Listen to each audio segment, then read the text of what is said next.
Okay, here we are with a Coldwell Banker listing on Trulia, and what I want us to look at in particular here is the virtual tour. They have a nice looking virtual tour. One of the things I would like to point out is that they do have audio, and studies have shown that 35% of the time that audio is accompanies your virtual tour, that people immediately click off of the virtual tour, and that's because a lot of people watch these at work or do their searching at work. Also, they're doing this at home and their spouse is watching TV or whatever, and for a variety of reasons, people do click off of the virtual tours that have audio right away. So that's number one. Number two is other than this particular listing, there's nothing of real entertainment here to engage or interact or capture information from the viewer. They can click on the Contact Me, which will pull up an email and allow them to send an email directly to the agent. But people are not always interested in being engaged right away with the agent. So they may just click off of this particular virtual tour, and when they do, what happens is exactly what we don't want to happen. They go back to the control of Trulia.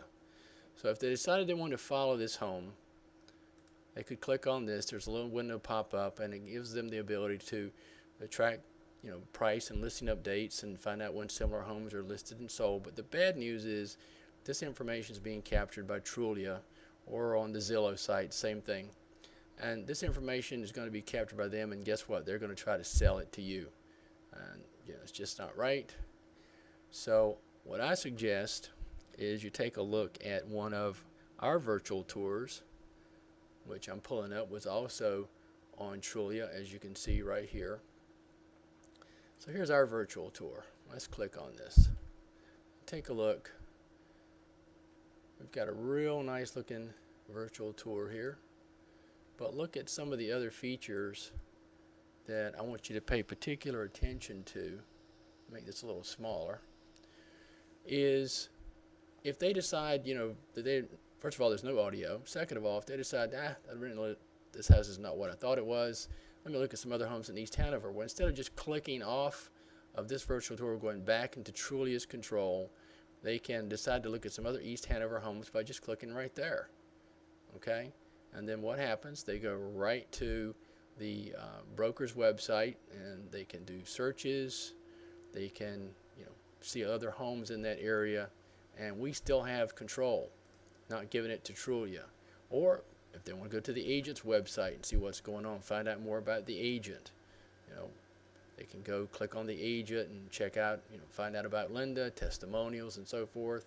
A lot better information there. Now finally, I want you to notice what's going to happen here. We're coming up to the very last, boom. We come up to the last slide there, and here's the ability for us to capture that information and have it come to us. So if they want to stay on top of this and find out about price changes or other availability, we capture that information, not Trulia, not Zillow. Okay? So I think we're doing a much better job with our virtual tours of capturing information, showing our sellers how we can get buyers' information. That's what our sellers want, is buyers. They want us to bring them buyers. So again, other information is available here on these icons: property description, still photos, information, maps and local information, school information, and so forth. So a much better job, I feel, of with this virtual tour, and much better way of capturing buyers and impressing our sellers. Okay? I think that should be pretty clear on what we're doing there.